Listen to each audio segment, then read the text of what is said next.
If you want to know how to run your first 10K, then this video is for you. all right, welcome back. Welcome back to Between Miles. Today, we're going to talk about a distance that we are both familiar with, but don't run very often anymore. Yeah. But it's the 10K. I actually got a reminder on Instagram that the last time I raced a 10K in London, the Vitality 10K, was 2023. Oh, wow. Okay. I know. That was the last time I went full pelt. No, that's longer ago than for me. For me, it was actually the end of May. Nice. So it's not too bad. So it's still pretty fresh in my mind. Yeah. We are in October now, so that's doable. But anyway, we wanted to cover this topic because we talk a lot about long distance running. But for most people, shorter distances are way more relatable, achievable. And that makes sense. If you're very busy, if running is just your hobby, then, you know, 10K is a beautiful distance. It is. And it's one that I feel like you can try and perfect more often. Yeah. You can go to local 10K races and do quite a few more in a year than you would do a half marathon or a full marathon. For sure, the recovery time after a 10K is a lot less. Yeah. You don't have to stack as many miles during a week as well to run 10Ks. And even to get faster, you can focus a little bit more on speed because your mileage every week is not that high, or it doesn't have to be. Yeah. It could be, but doesn't have to be. So you can probably stack a little bit more speed workouts in your training and still have enough time to let your body recover. Yeah. Which is good. Yeah. So I think what I would like to do today is give some tips to those who are going to train for their first 10K. So this is obviously different than when you are already running marathons or half marathons and you like to do a 10K in between. At that point, you kind of know what you can expect. Yeah. But if this is your first one, you might be like, okay, how do I get ready for this thing? Yeah. What is the race going to look like? Maybe you've done a 5K before or a park run or something like that. But maybe the 10K itself is this whole new distance. Yeah. I actually remember doing my first 10K. Yeah. And I just couldn't get over the 7K. And I did a 10K just as a training run at first. But hitting that 10K just felt so good. Yeah. Like once you finally get over that sort of like maybe you're stopping at like 7 or something. And once you finally get over that, yeah, it's so good. Yeah.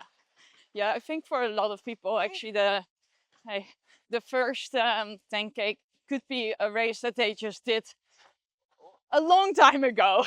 Yeah. Without actually realizing it. Maybe it was like a fun run or a charity thing and they didn't train as much for it. But now if you've gotten into running and you want to run your very first 10K as like a race, things change a little bit. Yeah. You start looking at it differently. So, okay, let's give some tips. Yes. I think my first tip is if you're going to race your first 10K, you might have like worked your way up from 5Ks. That's what I would hope. Like first, maybe if you start running, you've never ran before, do more of a couch to 5K plan. Yeah. And then from there, start building up to the 10K. And make sure that you either run something similar to that distance, like 7 or 8K, or even the distance before your race. Yeah. Like when we build up training plans, once you get to, for example, a half marathon, a marathon, you will see that often you don't run the actual distance of the race. No. In your training plan, especially if it's the first time you're doing it. But with a 10K, it all depends on how comfortable you are feeling. Yes. Because it's a distance that you could potentially already hit during your training. Yeah, and go over as well. If you're someone that likes a long run, you know, maybe you've just never raced a 10K, that could be something that like is a bit different. Yeah. Yeah, it very much depends on where your level is already at. I think if you're working after your first one, you just want to make sure that you've done like, I would say 7 or 8K before. Yeah. If you are already running more and this is just your first race and you feel comfortable, then absolutely maybe do some 13s, some 14s. Because then that distance is just going to get easier and easier. Yeah. I think another tip is pacing. So when it gets to a shorter distance, I know 10K can be quite a tricky one because, you know, 5K, you're going all out. Yeah. You're just holding on for dear life. It's a one very long sprint. Yeah. Yeah. Whereas 10K, obviously another big sprint there, but you will hit your lactate threshold Yeah. and you will bonk or just hit a wall. Yeah. The If you chances of go out at your running 5K pace. yeah, if the chance of you running that under 30 minutes are very slim. Yeah. So, But I think it's quite easy when you're in one of those 10K races. You think 10K, let's just smash it, get out there. yeah. And you kind of go out at your 5K pace and you hit 6K and you're like, nope, I Yeah. can't carry on. How do people know their 5K pace? So I think a good way to go into maybe doing your first 10K would be do a couple 5Ks, 5K races, you know, do some track workouts, find out that comfortable pace where you're pushing yourself, but you're not dead at the end. Like a 9 out of 10. Yes. Yeah. And a great way to really improve on your 10K would be to do, you know, track workouts where you're going faster than your most comfortable pace. Yeah. So that you know what it feels like to go faster, that you know that you can't do that for a full 10K, but Yeah. you're pushing it. So that when you drop down to your 10K pace, you're like, okay, this feels good.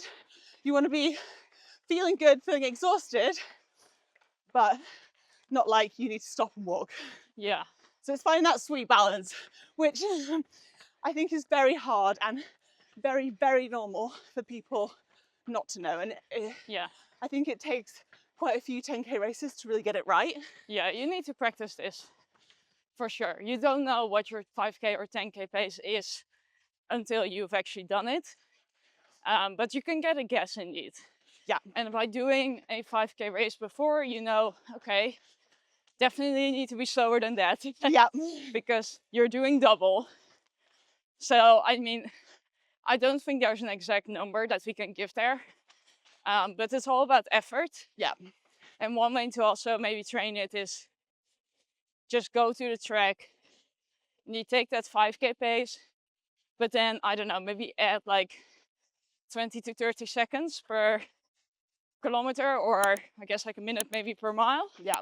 And see like, what does it feel like if you run that for 5K? Yeah. And can you sustain it longer? Also, a really good thing to do is 1K repeats. They're a great method of testing sort of your endurance and your speed. Yeah, what feels comfortable. Yeah, you know, if you do 6 to 7 1K repeats, how do you feel on those? Yeah. How, you know, you're having that rest in between, so you're factoring that in, but you can play around with what speed you're doing. Yeah. If you get to the end of those with the rest and you're like, I couldn't do any more, I'm absolutely flat out. Yeah. Then you've got to reassess what your speed is. Yeah, you went out too hard probably. Yeah. And what would you say, like during a race, imagine you have trained, you can do 5Ks. How would you go into the first 10K race? Oh, I would try not to get too nervous at the start line, which is way easier said than done. Yeah. I would still carb load. I would get those carbs in probably the day before, 2 days before. You don't need to be carb loading like you're about to run a marathon. Yeah. But just, you know, get a bit more carbs in the night before. Get on the start line. Also to keep keep things easy for your stomach. When we carb load, we choose for food that is easy to digest. Yeah. Not very high in fiber and so forth. The discomfort that people, yeah, exactly. Rice, oats, go for like white rice. Yeah. Don't go for multigrain or whatever. Yeah. Like, obviously I'm all for you choosing good and healthy, but on this day, don't. The reason being, the discomfort that you might get in your stomach can also happen after 5K. Yeah. It's not like, oh, you only have to do that when you're running a marathon. No. Well, you just want to keep things easy on your stomach the night before. because you might be pushing harder on your body than you would be for a marathon Yeah. pace. And therefore you might have more distress on your gut. And Yeah. then along with that, bit controversial, but I would say depending on your pace, if you're going out and doing an hour out on a 10K, I'd take a gel. Yeah. There's no reason not to take a gel on 10K. Yeah. I know loads of people say 90 minutes, you don't need it for a 10K, but it's all dependent. If you are out there for a longer period of time, even if you're not, and you know that fueling high carb works for you, Yeah. take a gel. Also, I said this in a video I made recently about how I got faster during half marathons. Taking a gel with you can help you to break up the race. Yeah. Because you have this moment, this mental moment where you're like, I get a gel there. Yeah. Like maybe it's in 30 minutes. You know, after 30 minutes you take your gel, or after 20, whatever. And that can help you to just split it up in your head. Yeah. Which is, can make things easier. Then pacing itself, how I would go about this. And Lydia, you might have a different answer. No, I think you're probably going to have a better one. You're a speedy half marathon, and my pacing is very different at ultras. Well, I think like you're very right to say with a 10K, mostly people just go all out. Don't do it. Yeah. Instead, take that first kilometer fast, but very comfortable. Try to keep your heart rate, you know, in a zone, I would say zone 3. You know, like you because you are going to get into zone 4 Yeah. at a 10K. For sure. Maybe even zone 5 in your final sprint. But don't go out too fast. Then run the first 5K slower than that 5K pace. So a pace that for you feels maybe like an 8 out of 10. You don't need to run the first 5K of a 10K at a 10 out of 10. Well, then, because you're not going to get to 11 out of 10. No, exactly. So You're where are you already going to there. go? Exactly. Then if you feel comfortable still after 5 kilometers, and comfortable doesn't mean like, oh yeah, I could go tall. Like we are now. It's not this, but comfortable means you could keep going. Yeah. You know, like I can hold this. Yeah. I can keep doing this. Then just keep going and maybe very slowly start increasing the pace. Maybe you can do it by landmarks, like maybe you see lantern poles that you can use to like speed up a little bit, speed up a little bit. Or you just go every 1K a little bit faster. Yeah.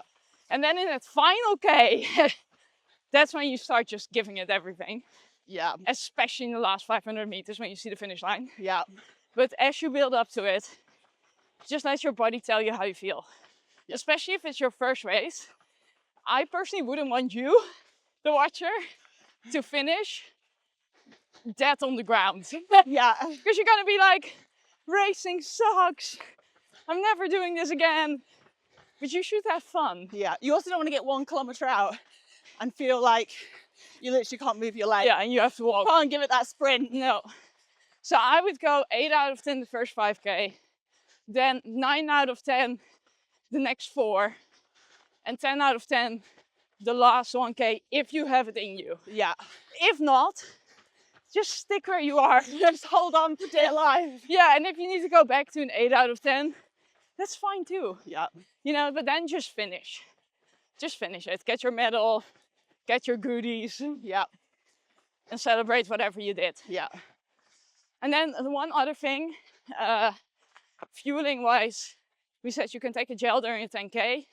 We would both still do a carb load, be the smaller one. Yeah. Still do a carb load.